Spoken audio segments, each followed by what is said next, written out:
Hello, welcome to another briefing. And I'm going to start per usual with the satellite.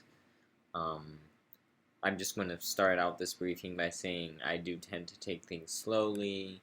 Um, I understand some people want a quick, fast-paced kind of briefing, but that's not my style. I tend to go more slowly. I tend to really try to explain things in depth and really take our time to appreciate what's going on and really understand the forecast. So I will put that disclaimer in there.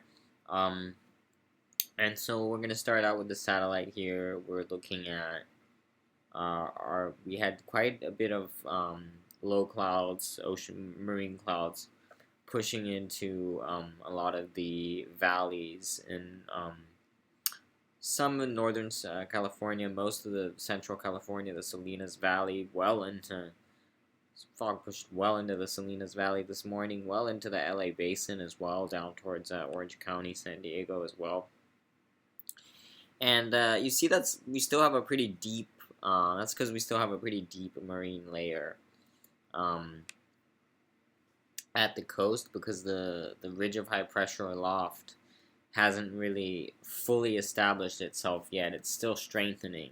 So we still have a pretty significant inversion layer at the coast. However, it is beginning to compress already as we're going through the day today into tonight. This marine layer is going to compress. So tomorrow morning, I expect a lot less intrusion of low clouds than we had this morning. Because the high pressure is moving in, it is strengthening. We are going to see this marine layer start to compress a bit more. As we see, already mixed out nicely into the afternoon hours. Only some northwest facing slopes along the coast still have some of that. If we do the more zoomed in look, this is only the last couple hours this afternoon here on Saturday, May 9th. I'm showing most of California here, but I tend to focus in on the Bay Area where I'm based. And you can see just some areas like Point Reyes, actually the peninsula.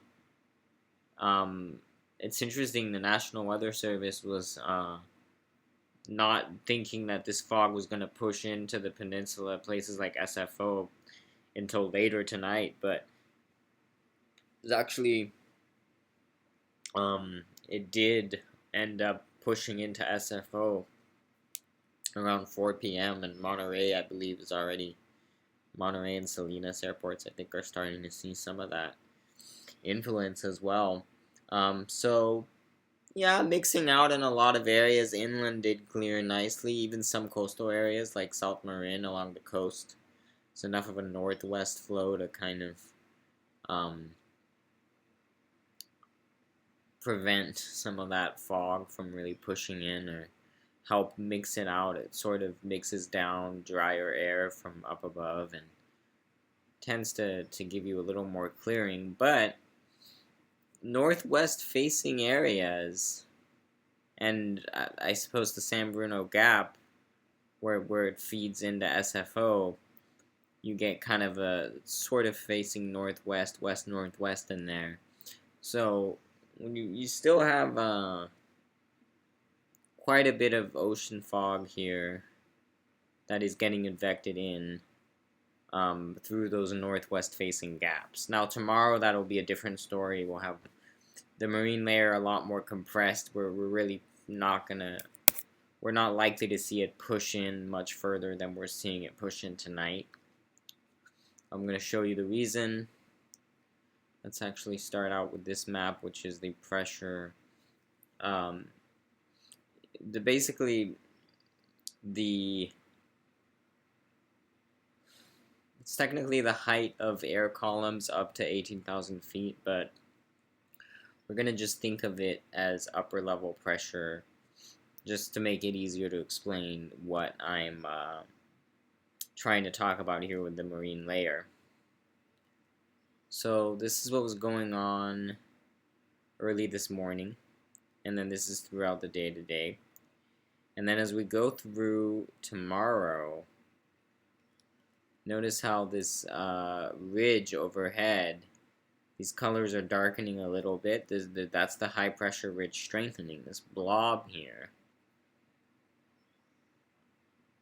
this orange blob, is a little stronger. It's pushing east a little bit, but it's still stronger than it was today. This is today. So it's strengthening, and as that happens into tonight, into tomorrow, it'll push down on that marine inversion layer, compress it. And that fog layer I was just showing here, it'll become more compressed, and then it will not be able to push as far inland as it did tonight, or last night. And that's going to also lead to a warmer day tomorrow, because we'll have less of that marine influence. We won't be starting out with low clouds in most areas. Maybe some along the coast, but most areas will not have those low clouds. And then you warm up a lot faster, and it's just you don't have as much cold ocean air being pushed inland. You're going to be able to warm up. Even along the coastline, you get enough sunshine in the afternoon. You can warm up a bit. Probably not more than up to 70 degrees or so, but that's still pretty respectable for the coast. Let's take a look here. This is the early morning shot at the Mount Tamalpais camera. This was about 6 a.m. And interesting feature I'd like to point out here is the very top of Sutro Tower in SF.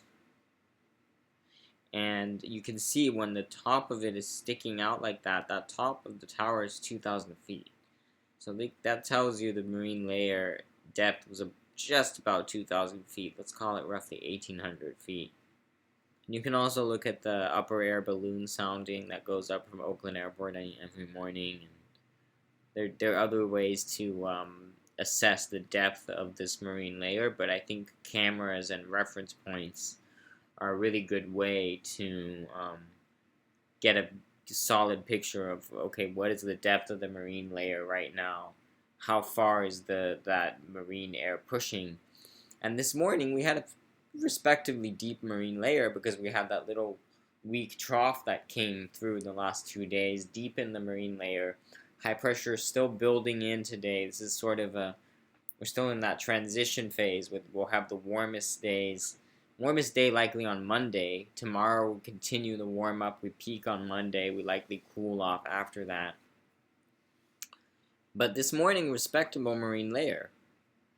Pushing pretty far in. Like you see it pushing over some of these hills. Through these gaps here.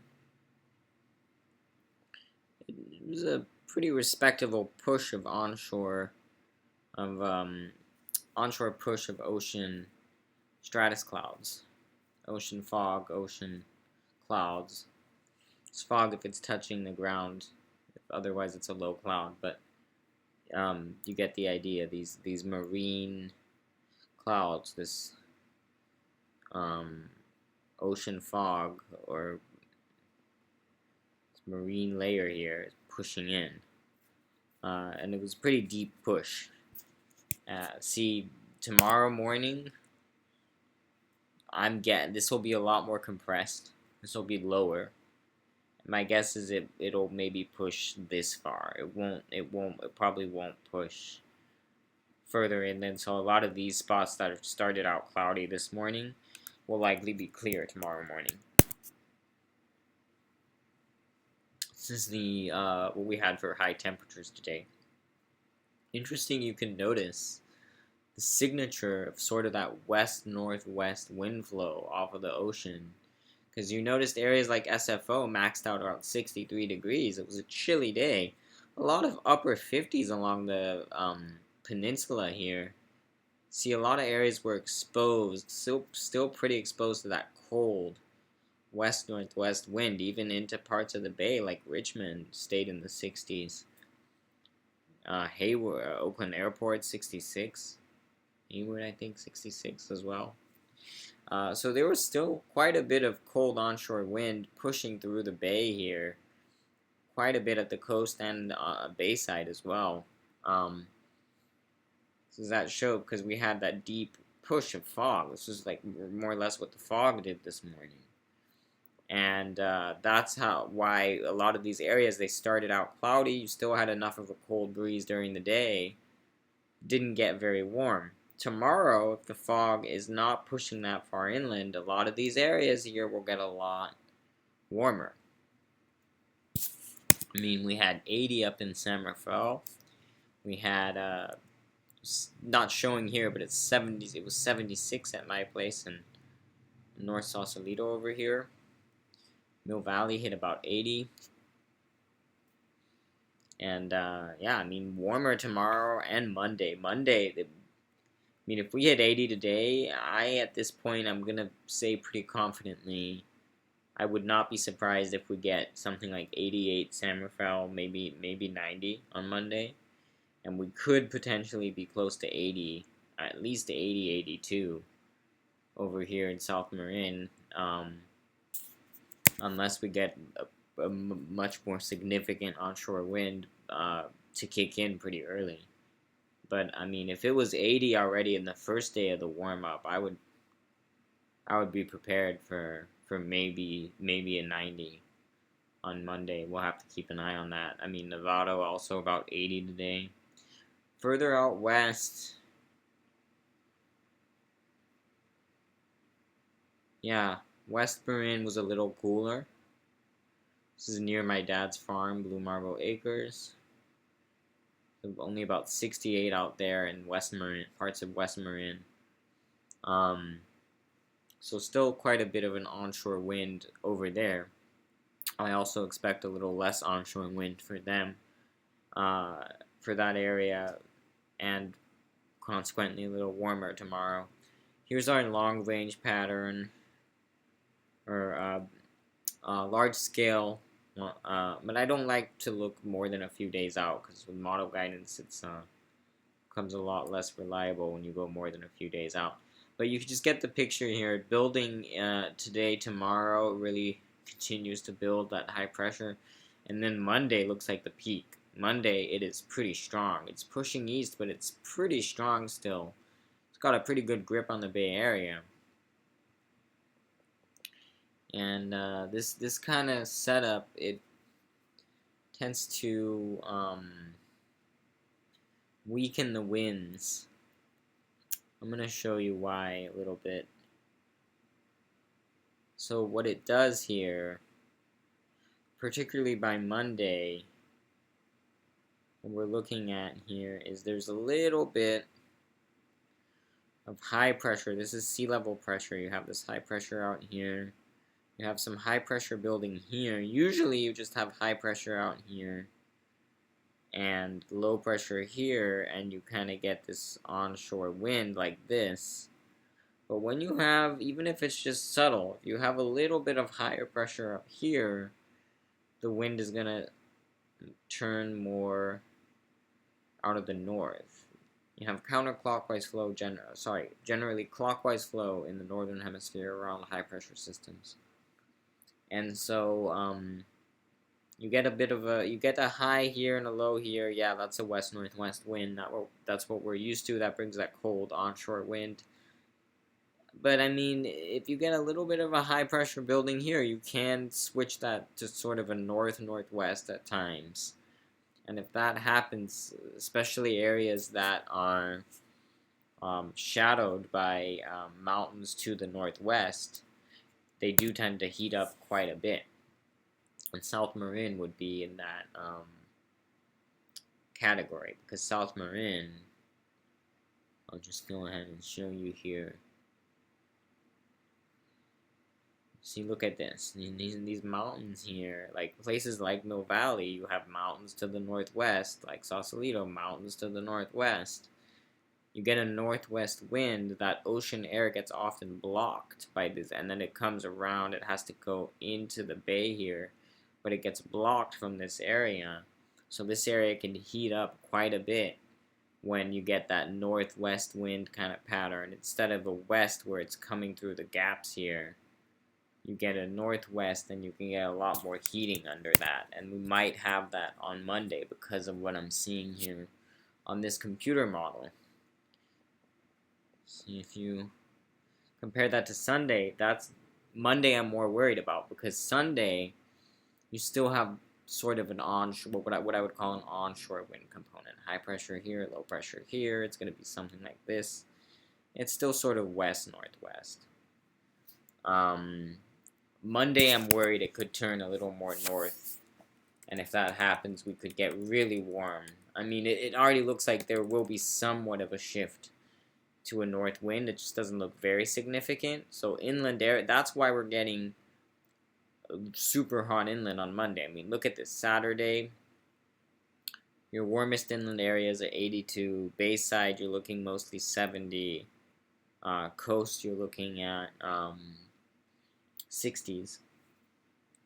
And then tomorrow, similar to today, maybe a tad bit warmer. And then Monday, when you get that potential north offshore wind, look at that. You get 94 for inland areas like Livermore. You get widespread 80s, even Bayside around 80. Coast would a lot of areas in the low 70s. I mean, 65 for Half Moon Bay, but 72 for Monterey, right near the water. Usually Monterey doesn't get out of the 60s even in the middle of summer, because you get that pretty constant. I mean, you can get around 70 in Monterey, but it's not very common. And I think this could even be a little underdone. It might be mid to upper 70s in Monterey, which would be pretty warm for that area. So, yeah, I mean, definitely something to watch, especially for Monday there. It's already pretty hot inland on Saturday today, and then Sunday. But Monday is the real big warm up, because those winds, like I was talking about on previously, can bring more of that warmth to the coast, because the onshore wind is a little weaker. It could stay a little further offshore if some of this north wind comes in, and it allows the air to warm up a bit more. So you just for the heck of it, compare it to Sunday. Sunday you still have a bit more of that onshore wind at the coast, so not as warm at the coast and Bayside. See this nice cooler patch here. But Monday, different story. Monday is much worse. So yeah, just stay cool, stay prepared. Thank you for watching, and I'll see you next time.